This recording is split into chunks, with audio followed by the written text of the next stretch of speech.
안녕하세요. 저는 참 멋없게 파혼을 하고 다시 싱글의 삶을 누리고 있는 40살 여성입니다. 말 그대로 전 사랑하는 예비 신랑과 상당히 쪽팔린 상황에 처해 기가 막히게 파혼을 했습니다.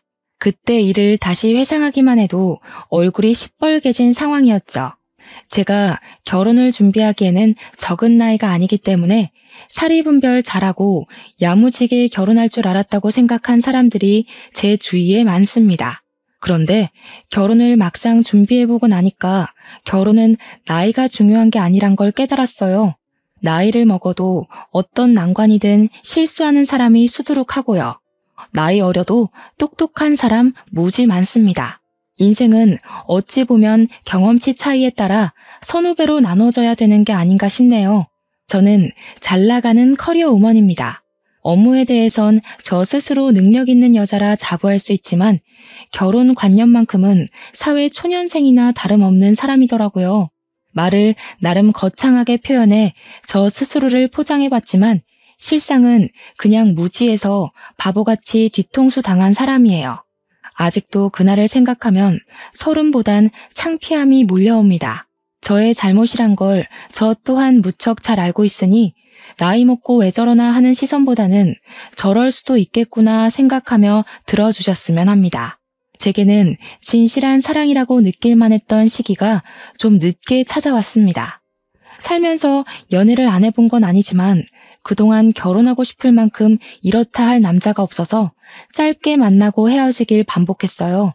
제가 나이가 드니까 당연히 연애를 시작한다면 언젠가는 결혼 얘기로 이어질 수밖에 없었는데 그럴 때마다 남자 쪽에서 먼저 뒷걸음질을 쳤습니다.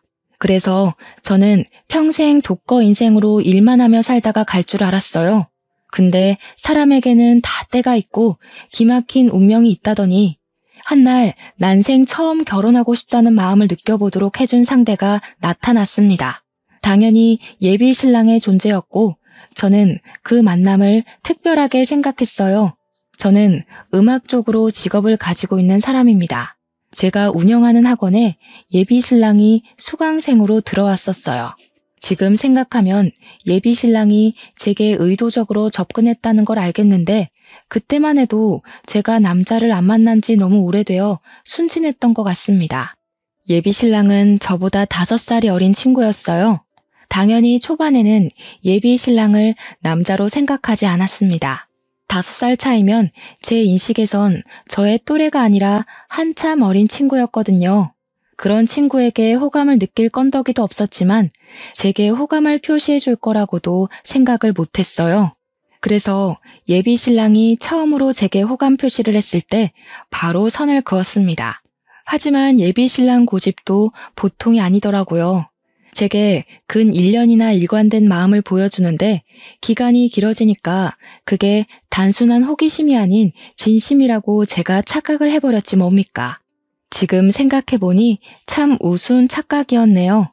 그렇게 제가 마음을 열자 그 이후 예비 신랑의 표현은 좀 더 적극적으로 이어졌습니다. 부담스럽지 않은 선에서 예비 신랑이 제 사적인 영역을 조금씩 침범해왔고 나중에는 제가 예비 신랑이 곁에 있는 걸 당연하게 생각될 정도로 함께 하는 날이 늘어갔어요.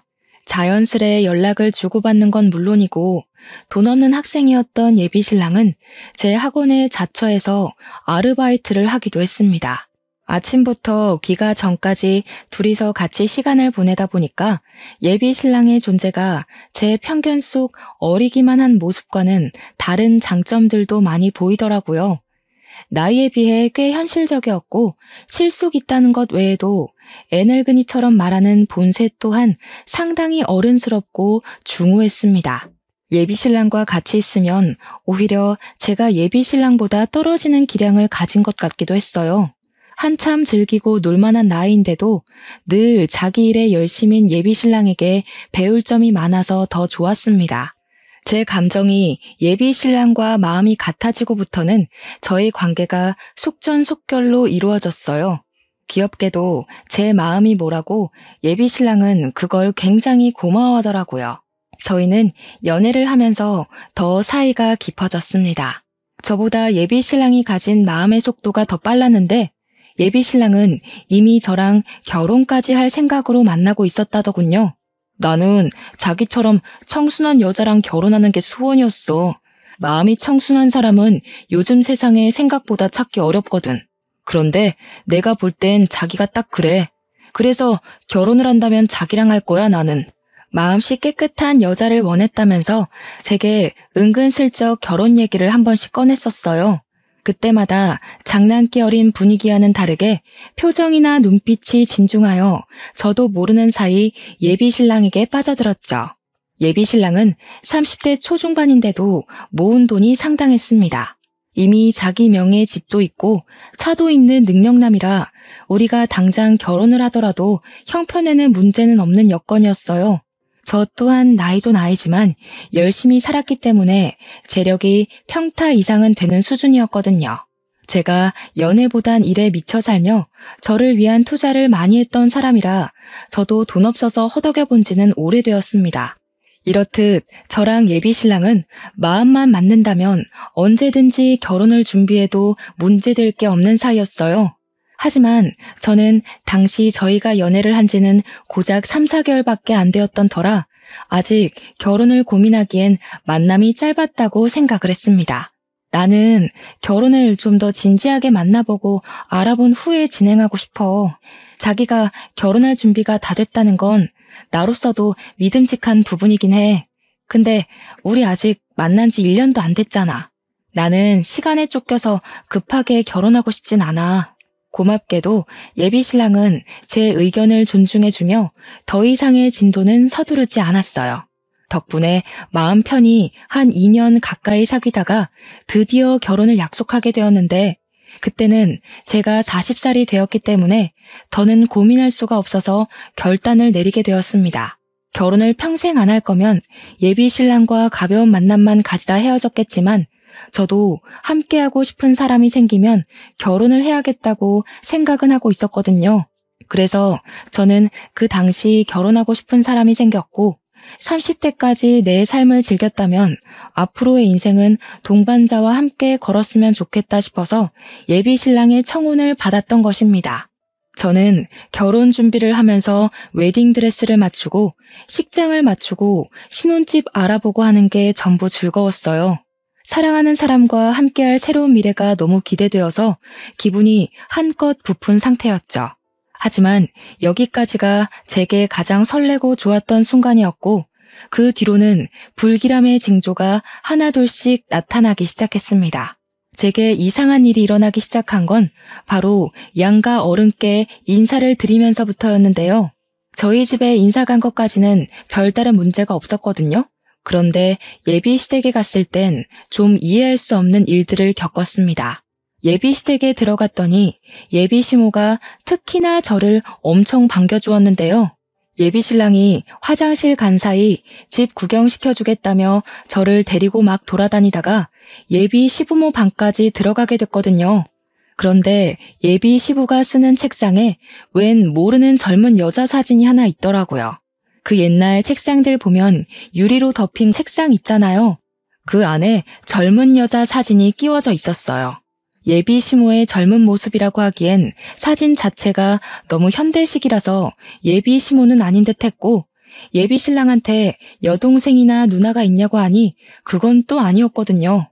웬만하면 모른 채 할 수도 있었지만 책상에 끼워놓을 정도면 어느 정도 소중한 사람이라는 거 아닙니까? 그래서 저는 대놓고 예비 시모한테 물어봐야 했어요. 물론 혹시 실례될 질문일지도 모르니 빙빙 둘러서 말입니다. 어머님, 이분은 누구세요? 대영 씨는 외동이라고 알고 있는데 혹시 어머님 젊었을 때예요? 되게 미인이시다. 옛날 사진을 요즘식으로 인화하신 거예요? 그렇게 물었더니 예비 시모가 자기 아들 자랑을 술술술 하다가 제가 가리키는 걸 보곤 급당황을 했습니다. 그리곤 사진에 대한 얘기는 생략하고 이상한 동문서답을 했어요. 이제 그만 밥 먹자더니 저를 데리고 급하게 거실 밖으로 나와버렸죠. 어르신이라서 그런지 아니면 제가 정말 물으면 안 될 일을 물어서 그런 건지 예비 시모 행동이 너무 부자연스럽더라고요. 그렇게 수상쩍게 나오는데 제가 더 궁금하지 않겠습니까? 일단 예비 시댁에선 마무리 잘하고 나와서 예비 신랑한테 따로 그 사진의 존재를 물었습니다. 엄마가 그 사진 아직 안 치웠나 보네? 사실 내가 지난번에 전 약혼녀 얘기한 적 있잖아. 걔랑 결혼까지 갈 뻔한 사이였는데 걔가 알고 보니 자기 집 형편을 사기쳤더라고. 그래서 파혼한 사람이야. 그러니까 한마디로 전 약혼녀 사진이 버젓이 있다는 겁니다. 그런데도 예비 시부모가 전 약혼녀 사진을 갖고 있는 건 예비 시댁과 그녀가 많이 친했었다고 그래서 그녀의 소식을 가끔씩 궁금해한다고 하는 겁니다. 예비 신랑은 제가 괜히 신경 쓸까봐 그는 그녀 욕을 더 하면서 자기 입장에서는 꼴도 보기 싫은 여자라고 했습니다. 예비 신랑이 파혼했다는 이력을 못 들은 게 아니었기에 그냥 싶었는데 그 변명 자체가 제게 그리 개운한 변명은 아니었어요. 도대체 전 약혼녀랑 집안이 얼마나 가까웠길래, 도대체 그녀가 얼마나 자기 집 형편으로 사기를 쳤길래 책상에 사진까지 보관할 정도로 좋았던 관계가 파혼으로 치달았나 궁금했습니다. 물론 전 약혼녀랑 파혼하는 덕에 제가 예비 신랑을 만난 거라 당시에는 그저 그녀가 예비 신랑을 놓쳐줘서 고맙게만 느껴졌어요. 그렇게 결혼식 날짜가 3주 뒤로 바짝 다가왔습니다. 저와 예비 신랑의 관계는 여느 때처럼 돈독했어요. 당시 저는 앞으로 다가올 성대한식을 위해서 살도 빼야 하고 피부 관리도 해야 하고 신혼여행지도 알아봐야 하고 이런저런 일들 때문에 정신없이 보냈는데요. 그 때문에 예비 시댁에서 봤던 그 사진 여부에 대해선 까맣게 잊어버리고 있었습니다. 그렇게 한창 바쁘게 지내고 있던 날 제게 문자 하나가 왔어요. 모르는 번호였지만 결코 무시할 수 없는 저를 향한 경고 메시지 같은 거였는데요. 저더러 현재 만나고 있는 사람이 김대영 씨 맞냐고. 그 사람 사기꾼이니까 결혼하지 말라는 간결하고도 강한 경고가 날라왔었어요. 느닷없이 날라온 문자는 황당한 내용이었음에도 불구하고 제 등골에 소름을 쫙 일으켰습니다. 근거 없는 말이니 무시하면 된다지만 이상하게 그 브레이커를 밟은 것처럼 제 심장이 덜컥 멈추게 되더라고요. 이 사람은 누군데 제 예비 신랑을 알고 있고 사기꾼이라고 하고 결혼을 하지 말라는 건지, 우리가 결혼을 한다는 사실은 또 어떻게 알고 있는 건지 머리를 굴리면 굴릴수록 의문투성이었습니다. 그냥 지나칠 수 없는 문자였으나 검증되지 않은 메시지이니 일단은 답장을 하지 않고 그날을 넘겼습니다. 그럼에도 그날은 하루 종일 제 머릿속에 그 문자 내용들만이 가득했어요. 그리고 바로 그 다음날 제가 답장이라도 해주길 바라는 건지 같은 번호로 비슷한 분위기의 문자가 또 날라오더라고요. 문자 내용은 역시나 예비 신랑과 결혼을 하지 말라는 협박조의 설득이었죠. 저더러 자기 꼴 나고 싶지 않으면 당장 헤어지라면서 예비 신랑이 집도 차도 다 자기 명의라고 하지 않냐고 그거 다 구라라고 했고, 예비 신랑이 본래 순진한 여자 께서 등쳐먹고 쉽게 살려는 제비새끼라는 욕들이 가득한 내용이었습니다. 이런 문자는 하루 이틀을 시작으로 매일매일 날라오기 시작했어요. 그럴 때마다 저는 계속 읽고 무시했고 그 찝찝한 문자를 그저 누군가의 장난일 뿐이라고만 생각하려 했습니다. 하지만 그런 부정의 문자를 계속 받다 보니 점점 정신이 이상해지는 것 같더라고요. 시간이 갈수록 문자의 황당한 내용들이 진짜처럼 느껴지지 뭡니까? 아직 예비 신랑한테 말은 안 한 상태였어요. 문자 내용을 보면 볼수록 이걸 보내는 당사자가 예비 신랑과 결혼 직전에 헤어졌다던 전 약혼녀의 존재 같았거든요. 왠지 제가 먼저 상황의 진위를 알아내고 싶었습니다. 혹시라도 이 문자들이 사실이라면요? 썩은 동아줄이 아니라면요? 당연히 제게 더 소중한 사람의 말을 믿어야겠지만 아마 다들 이런 의문의 메시지를 받는다면 대부분 흔들릴 거라고 생각합니다. 무슨 첩보 영화도 아니고 제가 왜 이런 수상쩍은 메시지를 받으면서 파혼을 협박당하고 있는 건지, 당시에는 이것만으로도 충분히 현실적이지 못하다는 생각도 했었어요. 믿어야 되나 말아야 되나 그걸로만 고민한 지 한 2주 정도 되었을 때 저는 더 이상 혼자서 이 사실을 감당 못할 거라고 보고 예비 신랑에게 그간 받았던 문자 내용을 밝히기로 마음을 먹었습니다. 그래도 결혼식을 일주일 앞둔 예비 신부 입장에서 당연히 예비 신랑 쪽을 믿어야겠다는 일말의 신의로 물어본 거였죠. 대체 이 여자는 누군데 자기더러 사기꾼이래? 대꾸 안 하려고 했는데 솔직히 내가 결혼할 남자로 자꾸 이런 소리 들으면 나 좀 불안하거든. 제가 받은 문자를 보자마자 예비 신랑은 사색이 되더니 깜짝 놀라더군요. 그러고는 왜 진작 얘기 안 했냐고 갑자기 성질을 내더라고요. 그러다가 또 혼자 진정해서는 저를 안아주었습니다. 내가 예전에 전 약혼녀 얘기했었지. 걔가 나한테 집안 사기쳐서 파혼했다고 했잖아. 나한테 보복하려고 너 신상캐서 이 짓 하는 것 같은데 당장 차단해. 상대해줄 가치도 없는 여자야. 보복을 무슨 이런 식으로 하는데? 내 번호는 또 어떻게 알아서 이러는 거래? 이거 엄연히 범죄야. 자기도 이 여자가 이러는 거 몰랐을 정도면 이거 경찰에 신고해야 돼. 하는 짓이 정말 스토킹이잖아. 원래 뭐 없는 애들이 더 그리 추잡하게 나오는 거야. 그런 애들은 신고해도 답이 없어. 내가 진짜 알아서 할게. 돈 몇 푼 쥐어주면 더는 안 이럴 거야. 돈 몇 푼을 쥐어주는 것도 제 입장에서는 이해가 되지 않아서 예비 신랑을 말렸습니다. 그냥 신고하면 경찰이 생각보다 깔끔하게 처리해준다고 말했더니 예비 신랑이 절대적으로 자신이 알아서 하겠다는 의사를 보이더라고요. 그렇게 혼자서 갈팡질팡한 태도를 보이던 예비 신랑은 제 휴대폰을 가져가더니 전 약혼녀 번호를 차단했습니다. 이미 그런 행동만으로도 예비 신랑의 존재가 제게는 부자연스럽게 비쳤어요. 하지만 문제는 제게만 오는 문자가 아니었다는 겁니다. 문자는 그저 약과에 불과했는데요. 한날 엄마한테서 전화가 오더라고요. 받았더니 뭐라는 줄 아시나요? 아직도 이 부분은 기가 찹니다. 선주야, 나한테 이상한 문자가 하나 왔다. 어떤 사람이 네 신랑더러 뭣도 가진 것 없는 빈털털이니까 집안 망하기 싫으면 딸 결혼 말리라면서 이상한 소리를 하네. 이게 다 무슨 말이니? 이 문자 받고 네 아빠랑 얼마나 놀랐다고. 이때부터 저는 이게 예산일이 아니라는 걸 본능적으로 느꼈어요. 그 여자가 도대체 우리 엄마 연락처는 또 어떻게 알아낸 건지 이젠 어처구니가 없더라고요. 저는 일단 엄마를 안심시킨 후에 그 여자를 수신 차단하라고 시켰습니다. 그리곤 예비 신랑한테 제 엄마 사정까지 얘기를 했어요. 우리 엄마 전화번호까지 알아냈어. 이래도 내가 이걸 그냥 넘겨야 하는 일이야? 결혼식까지 얼마 안 남았는데 이 여자 하는 짓이 점점 더 심해지고 있잖아. 이러다 이 여자가 우리 결혼식까지 찾아와서 깽판 치겠어.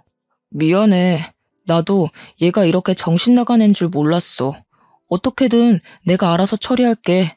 우리 결혼은 아무 문제 없을 거야. 지난번에도 알아서 하겠다고 신경 쓰지 말랬잖아. 그런데 자기가 아무것도 못할 동안 이 여자가 지금 우리 엄마 전화번호까지 알아낸 거 아니야. 이런 소리 하기 싫은데 왜 자기 과거 여자 때문에 우리 부모님이 불안에 떨어야 돼? 나 이거 신고할래. 기분 나빠서 못 참겠어. 제발 나 좀 믿어줘. 얘가 아무래도 내가 찾는 거 눈치채고 갑자기 숨어버린 것 같아. 얼마 전에 마주쳤는데 도망친 이후로는 못 찾고 있어. 이러면 경찰에 연락한다고 해도 말짱 도루묵이야. 나 조금만 믿고 기다려주라, 응? 우리 결혼식은 절대 차질 없게 할게. 예비 신랑은 제게 절절매며 사과를 하더니 한 3일은 연락이 없었습니다. 우리 결혼식은 고작 4일 앞으로 다가왔는데 갈수록 뭔가 잘못되고 있는 듯해 불안했어요. 그렇게 3일 뒤 새벽 늦게 예비 신랑한테서 문자가 왔는데 혹시 전 약혼녀가 찾아간다면 절대 문 열어주지 말라는 연락이었습니다. 이건 또 뭔 소린가 싶어서 보자마자 화가 났어요. 저는 신혼집 들어가기 전까지 부모님 집에 머물고 있는 중이었거든요. 혹시라도 무슨 일이 생길지도 모른다는 예비 신랑의 주의를 듣자 온몸에 공포가 싹 오르더라고요. 그날 예비 신랑과 통화를 하면서 어떻게 된 사정인지 물었는데도 예비 신랑은 전 약혼녀를 만나지 못해 찾기만 하다가 포기를 한 상태라고 했습니다. 그래서 혹시 우리 집을 찾아가기라도 할까봐 미리 주의를 주는 거라 했어요. 그러면서 미안하다는 말까지 꼭 덧붙였고 피해는 없도록 하겠다는 신뢰성 없는 말로만 저를 위로했죠. 그 일 때문에 예비 신랑과 새벽 내내 통화를 하느라 밤잠을 샌 저는 피곤한 몸으로 출근을 강행했습니다. 그리고 문을 열고 나가자마자 풍기는 악취 때문에 선조름마저 다 깼을 정도로 놀라고 말았어요. 대체 이게 무슨 냄새인가 싶어 주위를 둘러보다 발견을 한 건데요. 세상에나 우리 집 대문 뒤에 웬 사람 똥이 있는 거 아니겠어요? 그냥 모양새나 굵기 등을 봐선 분명 사람 똥 같았습니다. 그리고 그게 조금 뭉개져 있었는데 밟은 것도 아니고 누가 인위적으로 손을 이용해 퍼낸 모양새로 놓여 있더군요. 그 모양새가 가리키는 징조는 바로 제 눈앞에서 확인이 되었어요. 우리 집 바깥 문고리에 똥이 처발려서 굳어 있더라고요. 저는 그 자리에서 악 소리를 지르며 기겁하고 집 안에 들어갔습니다. 제 비명소리에 부모님이 저를 걱정해서 뛰쳐나왔고 저는 부모님께 상황 설명할 새도 없이 그 자리에서 바로 경찰서에 신고를 해버렸어요. 얼마 뒤 경찰이 우리 집을 찾아왔는데 제가 사정을 설명하기도 전에 문 밖에서 이미 상황 파악을 한 듯 했습니다. 누가 그랬는지 지피는 사람 있냐는 경찰의 말에 저는 당장 예비 신랑의 전 약혼녀를 불렀어요. 전화번호 말고는 모르는 사람인데 그동안 받은 협박 문자까지 보여주면서 이상한 스토킹을 받고 있었다고 고발했습니다. 경찰은 제가 준 전화번호와 건물 내 CCTV를 이용해서 전 약혼녀의 인상착의를 확보해 바로 추적에 들어갔어요. 그렇게 얼마 뒤 전 약혼녀를 붙잡았다는 연락을 받았습니다. 예비 신랑이 그렇게 못 찾겠다고 헤매기만 했던 전 약혼녀를 12시간도 안 돼서 잡은 거였어요. 물론 예비 신랑 입장은 경찰이 아니니까 능력 면에서 경찰보다 뒤떨어졌다는 걸로 이해를 했었던 부분입니다. 어쨌든 저는 경찰 연락을 받자마자 당장 그 여자의 두꺼운 낯짝을 확인하고 싶었어요. 그날 연차를 낸 저는 서둘러 경찰서에 달려갔고 그곳에서 범인이라고 앉아있는 한 여자를 보았습니다. 제가 생각한 것과 달리 너무 순하게 생긴 시골 아가씨가 한 명 있었어요. 전혀 나쁜 짓 할 것처럼은 안 생긴 분위기였단 뜻입니다.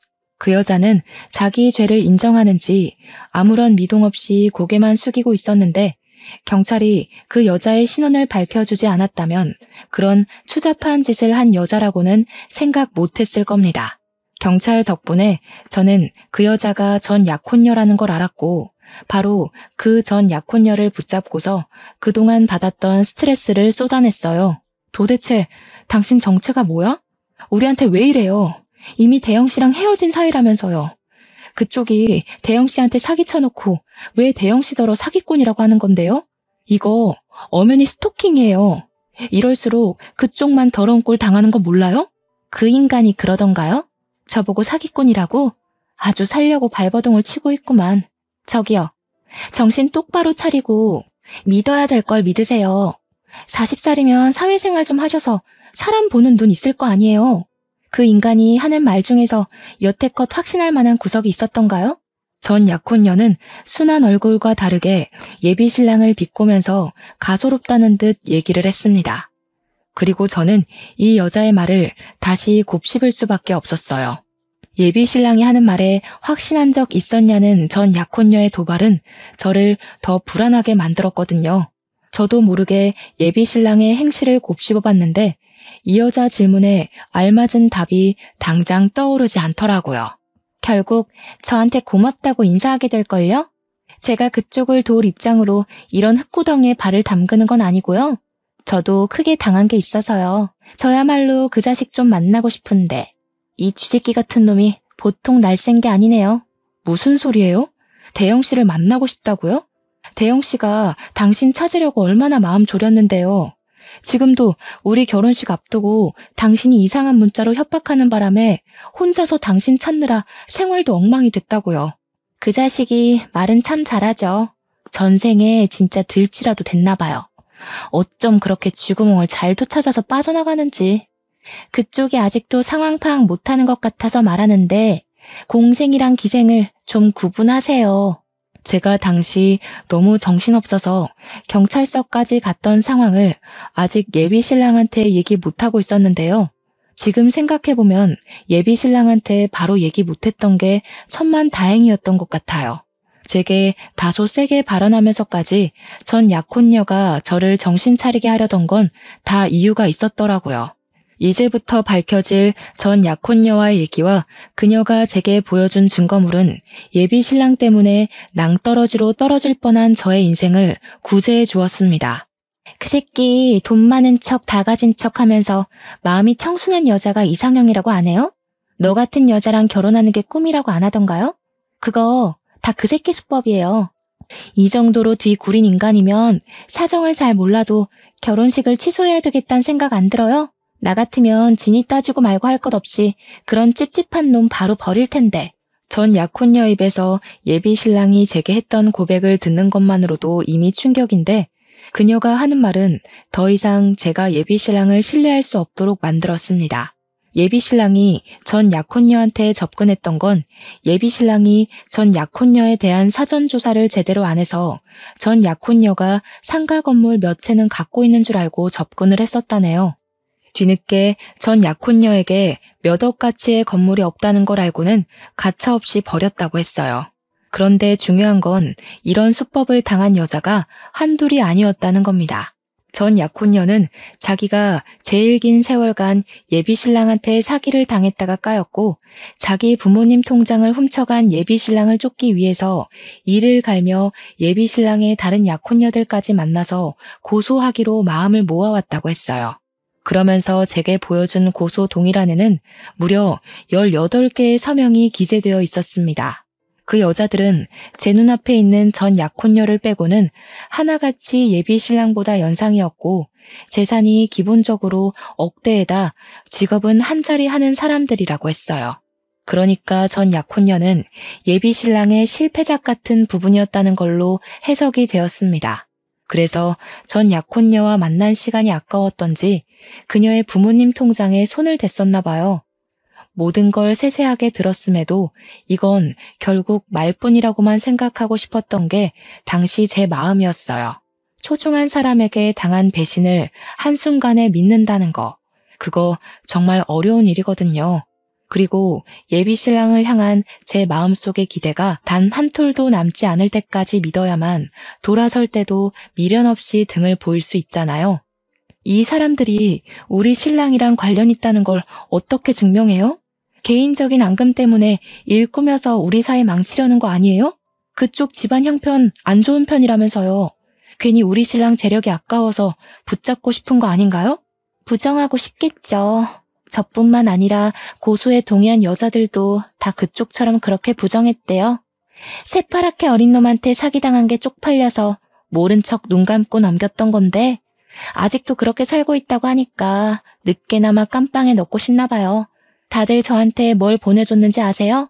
저는 이미 심하게 흔들려 버렸지만 예비 신랑이 제게 보여준 진심이 거짓이었다는 걸 믿고 싶지 않아서 자꾸만 전 약혼녀한테 따졌어요. 어쩌면 저도 모르게 예비 신랑을 마음 놓고 돌아설 수 있도록 더 확실한 증거를 갈구했다고 봐도 될 것 같네요. 그렇게 저는 전 약혼녀가 마지막으로 보여주는 증거물에서 완벽하게 무너지고 말았는데요. 그녀가 보여준 것은 다름 아닌 18명의 여자들이 보내온 예비 신랑과의 웨딩 사진이었어요. 그 순간 저는 남아있던 일말의 기대마저 내려놓고서 그만 주저앉고 말았습니다. 결혼식을 고작 3일 앞둔 날이었는데 저의 모든 앞날이 와르르 무너져 앞이 깜깜한 기분이었어요. 머릿속이 새하했죠.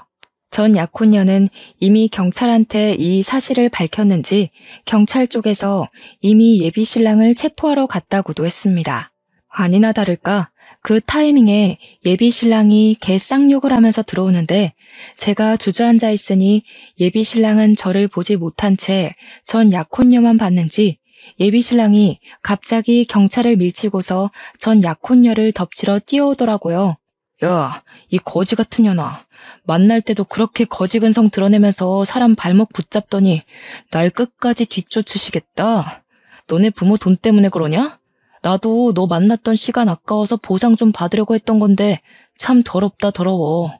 야, 비렁뱅이 돈 같은 거 안 받을 테니까 들고 꺼져. 더는 내 결혼 방해하기만 해봐. 예비 신랑은 도중에 경찰한테 붙잡히는 바람에 전 약혼녀 가까이는 오지 못했고 그렇게 멀찍이서 소리만 고래고래 질렀습니다. 듣자 하니 전 약혼녀 말대로 이 여자 부모님의 돈을 훔친 것도 맞고 예비 신랑의 말씨가 저급하다는 것도 알겠더라고요. 전 약혼녀를 대하는 태도만 봐도 제가 들은 모든 사실이 루머가 아니라는 것 정도는 눈치챌 수 있었습니다. 충격에 한참 주저앉아만 있던 제가 뒤늦게 자리에서 일어나니까 예비 신랑이 깜짝 놀라서 그대로 다리에 힘이 풀리더라고요. 그 처량한 꼴이 예비 신랑의 실체를 보여주는 것 같아서 더 울분이 터졌습니다. 예비 신랑은 경찰을 바로 뿌리치고 제게 달려왔어요. 자기가 왜 어떻게 여기 있어? 이 여자가 또 뭐라고 한 거지? 둘이 따로 만났던 거야? 이 여자 정신 나갔으니까 내가 연락하지 말라고 했잖아. 예비 신랑은 혼자서 극도로 흥분을 했다가 불안해하면서 금세 제 손을 잡아왔습니다. 이제 보니 이런 오락가락한 태도가 예비 신랑의 특징인 것 같더군요. 화냈다가 바로 꼬리 내리는 짓 말입니다. 뭐가 그렇게 놓치기 아까워서 나한테 끝까지 숨겼니? 네가 나한테 알아서 하겠다고 떵떵거려 놓고 정작 보여준 게 이런 꼴인데 내가 뭘 얼마나 더 믿어줘야 돼? 지금 이 여자가 하는 말보다 네 말이 더 개똥으로 들리는데? 그래, 알아. 그럴 수밖에 없겠지. 나는 저 여자 입노름에 당하고 있는 피해자고 저녀는 가해자니까. 작정하고 얘기를 꾸며온 사람이랑 밑도 끝도 없이 당하는 사람이랑 어떻게 말하는 수준이 같겠어. 예비 신랑은 제 손을 불끈 쥐고서 어떻게든 저의 돌아간 눈빛을 되찾으려고 노력했습니다. 하지만 제 머릿속의 생각은 온전히 한 방향뿐이었어요. 제게 믿음을 갈구하는 이 손으로 예비 신랑이 18명 여자의 뒤통수를 쳤다는 생각에 그저 화가 치밀어 오르기만 했죠. 이제는 저까지 해서 19명을 속인 셈이겠네요. 이 상태로 예비 신랑을 믿기에는 제가 너무 많은 걸 알아버렸고 온갖 정이 다 떨어져서 소름까지 끼쳤으니 예비 신랑한테 돌아가기엔 너무 멀리 와버렸습니다. 저는 예비 신랑의 손길을 바로 뿌리치곤 그대로 기싸대기를 한데 뒤통수까지 2대를 날렸어요. 야, 이 정신 나간 새끼야. 나는 그래도 너 끝까지 믿으려고 했어. 누가 누구한테 사기를 쳐? 인생이 만만하니? 그렇게 심심했어? 어떻게 18명을 등쳐먹을 수가 있어? 저기요. 왜 다른 여자 말을 믿냐고. 내가 말했잖아. 저 여자 스토커 같은 거야. 나 자기한텐 다 떳떳하다니까. 왜 증명되지도 않은 루머를 믿고 그래. 네가 정상적인 새끼였으면 이런 상황이 꼬이지도 않았겠지. 누나들이 돈 좀 있을 것 같으니까 어떻게든 연상한테 붙어먹으려고 그랬니? 참 좋은 여자들로 잘도 골랐더라. 이런 것도 재주라고 봐주고 눈 감아줘야 되는 거야? 무슨 얘기를 어떻게 꼬아들었는지 모르겠는데 내가 사기친 게 아니라 그 여자들한테 사기를 당한 거라고. 제정신이 아니고서야 어떻게 그 많은 사람들한테 한 놈이 사기를 치겠어. 어느 쪽이 좀 더 실현 가능한 일인지를 잘 판단해 봐야지. 무작정 듣는 대로 믿으면 어떡해. 예비 신랑은 정말 끝까지 잘못을 인정하지 않고 꽁무니를 빼더군요. 도대체 뭘 믿고 경찰서에서까지 발뺌을 하는 건지 놀랍기만 했습니다. 황당했던 저는 전 약혼녀 폰에 있는 18개의 웨딩 사진을 예비 신랑 눈앞에 들이밀었어요. 그러니까 이젠 뭐라고 하는 줄 아십니까? 그 여자들이랑 연애만 했대요.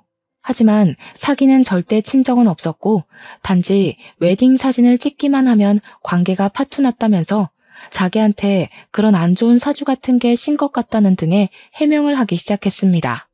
그 와중에도 저와의 결혼만큼은 밀어붙이고 싶었는지 자기의 파혼 팔자 좀 고쳐달라고 우스운 소리로 매달리지 뭡니까?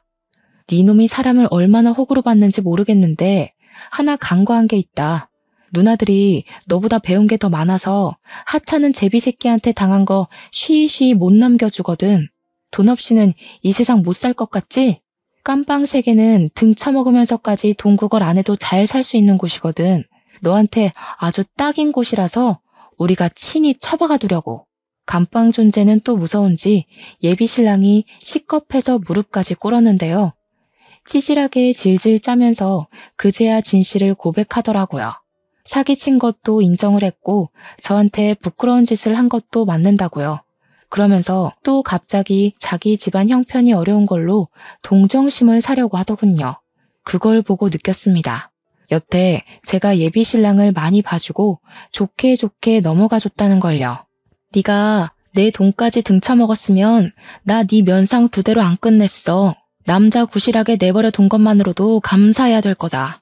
네가 우리한테 사정해야 되는 건 살려달란 소리가 아니라 돈 갚을게요. 그래야 되는 거야 이 애새끼야. 이참에 깜빵 가서 인생교육 좀 받다 나와. 이미 경찰 내부의 사람들은 무릎 꿇고 있는 예비 신랑을 하찮게 바라보는 분위기였습니다. 거기다 대고 전 약혼녀는 그런 예비 신랑 앞에서 그동안 예비 신랑이 사기쳤던 연상녀들 이름을 다 읊어주었어요. 변호사 선임비 많이 들겠다고 파이팅 응원을 해줬죠. 정말 제가 다 쪽팔려서 고개를 들기가 힘들었습니다. 저런 사기꾼 하나 알아보지 못하고 그동안 저놈 옆에서 시시덕거리며 보낸 세월이 모조리 창피함으로 남아버렸어요. 요즘 말로 흑역사라고 하나요? 사연 쓰는 곳이 아니었다면 제 지인들 앞에서는 감히 얘기를 꺼내보지도 못했을 정도로 민망했습니다. 그래도 저는 돈을 뺏기지 않아 다행인 셈이었어요. 다른 여자들은 예비 신랑한테 빌려준 돈이 상당하더라고요. 아마 제가 경제관념에서는 다소 냉정한 타입이라 예비 신랑이 은근슬쩍 보냈던 시그널을 못 알아챈 것일 수도 있습니다. 어쩌면 예비 신랑이 제게 돈을 뜯어가지 못해서 저와 결혼까지 진행하려고 했을 수도 있겠네요. 이래나 저래나 저는 운 좋게 나름대로 피해자 신세를 면했잖아요. 전 약혼녀들의 존재는 저를 공포스럽게 만들었지만 그들 덕분에 인생을 구제받은 셈이니 저는 예비 신랑 고소하는 데는 힘을 보태주기로 했어요. 다시는 이딴 사기꾼 새끼가 사람 마음 가지고 돈을 해먹는 일이 없도록 SNS에 신상까지 까발렸습니다. 저뿐만 아니라 18명 여자들도 전부 도움을 보태주는 덕에 예비 신랑 얼굴을 알리는 건 순식간이었어요. 아, 그리고 전 약혼녀는 저희 집에 똥 처바른 처벌을 따로 받게 되었는데요.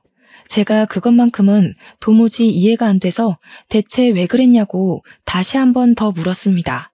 그러니 전 약혼녀가 하는 말이 저한테 강하게 충격을 주지 않으면 또 예비 신랑한테 끔뻑 속는 피해자가 생길 것 같아서였다고 해요. 당연히 사람 똥은 아니고 개똥을 모아서 만들어 놓은 거라고 했습니다. 전 약혼녀는 뒤늦게나마 제게 진심으로 사과를 했어요. 그 여자의 말이 변명이었든 아니든 간에 제가 납득할 수 있을 만한 해명이었습니다. 실제로 제가 그런 강력한 방법 덕분에 제가 예비 신랑을 떼어놓을 수는 있었잖아요. 그래서 저는 전 약혼녀 쪽에서 문짝 전체를 배상하는 걸로 하고 합의해줬습니다. 그리고 고소 진행도 방지턱 하나 없이 속전속결 진행되었어요. 예비 신랑은 수많은 대상을 상대로 대략 6억 원가량을 상습 사기친 죄로 4년 유기징역에 처해졌다고 들었습니다. 제가 맞은 뒤통수의 세기에 비하면 아주 허망한 결론이었지만 그래도 불구덩이에 발 담그기 직전에 빠져나올 수 있어 다행으로 보려고 해요. 그런데 역시나 잘못 밟을 뻔했던 똥은 근처만 가도 냄새에 배이는 법인가 봐요. 예비 신랑이 잘못되었다는 사실 때문에 예비 시댁에서 제게 따로 연락이 왔었는데 저를 뭘 얼마나 봤다고 엄청나게 배신을 당한 것처럼 원망을 하더라고요. 내가 너 그렇게 안 봤는데 감히 내 아들을 감옥에 보내? 내 아들이 무슨 사기를 쳤다고 그러냐? 여태까지 아무런 문제 없이 효도하면서 잘만 살아온 착한 아들이야. 어디 그런 쪽팔린 이유를 만들어다가 남의 집 귀한 자식한테 먹칠을 해? 이보세요. 저희가 상견례 안 한 이유는 뭔 줄 알고 큰 소리세요? 그쪽 아드님께서 그쪽들이 말실수라도 할까봐 입막음 시키려고 생략한 거랍니다. 긴 말하기 싫고 아드님 쪽팔린 죄명을 믿든 말든 그건 내 알 바 아니고요. 이미 피해자들이 그놈 잡아먹으려고 쌍심지를 켜고 있어요. 아들 목숨 건사하길 바라면 사기꾼 부모답게 집안에 꽁꽁 숨어서 사시는 게 좋을걸요? 그날 예비 시모 전화를 깔끔하게 마무리했지만 왠지 이쪽 사정을 예비 신랑의 전 약혼녀한테 알려주고 싶더라고요. 예비 시댁에서 전 약혼녀랑 많이 친했었다고 했잖아요. 그래서 전 약혼녀한테 예비 시모 연락처를 넘기며 예비 시댁의 입장을 전달해 주었습니다. 그랬더니 전 약혼녀가 예비 시모한테 바로 전화를 걸었나 보더라고요. 예비 시모가 엄청 환대를 했다는데 거기다 대고 전 약혼녀는 자기 돈 내놓으라면서 당신 아들이 우리 부모님 돈 훔쳐갔다고 고래고래 소리를 질렀다네요. 예비 시모가 식겁하고 전화를 먼저 끊었는데 전 약혼녀가 끈질기게 연락을 하며 끝까지 돈을 갈구하고 있다고 했습니다. 그 말을 듣고 예비 시모 표정이 상상되어 얼마나 웃겼는지 몰라요. 동시에 좀 씁쓸한 감정이 밀려오는 건 어쩔 수가 없더라고요. 살면서 사기를 당하게 될 줄은 몰랐는데 그게 내가 사랑하는 사람 때문이라는 사실은 제게 큰 공허감을 주었습니다. 고작 별 볼 일 없는 사기꾼의 행각에 노란한 것이지만 그것에 제 인생 가치관이 크게 흔들려 버렸잖아요. 아마 당분간은 일에만 몰두하지 않을까 싶어요. 앞으로도 쉽게 결혼을 생각해 보는 일은 없을 것 같습니다. 그동안 많이 안다고 자부했던 제 자신을 반성하게 되는 시간이기도 했으니 불행을 이쯤에서 막은 걸 행운이라고 생각하렵니다. 사연을 마무리 짓는 이 와중에도 창피해서 얼굴이 화끈거리네요. 저라도 지나가다 이런 사연이 보이면 고개를 저었을 것 같긴 합니다. 그래도 사연 당사자 입장에서 말씀드리자면 말은 창피하다 전했어도 힘든 건 힘든 거더라고요. 근본적으로 제가 소중히 생각하고 믿던 사람에 대한 배신이잖아요. 이런 부분을 생각하고 들어주셨다면 제 허탈한 기분이 좀 더 잘 전달되지 않았을까 싶습니다. 아무튼 나이 40살이 되어서야 한 번 더 인생을 돌아보게 된 한 노처녀의 속풀이였어요. 재미있게 들어주셨다면 감사하고 쓴소리 한마디 던지겠다면 달게 받겠습니다. 그럼 늘 인생 평안하시고 부름만 쏙쏙 골라서 피해가는 지혜를 잔뜩 받으시길 기원할게요. 감사합니다.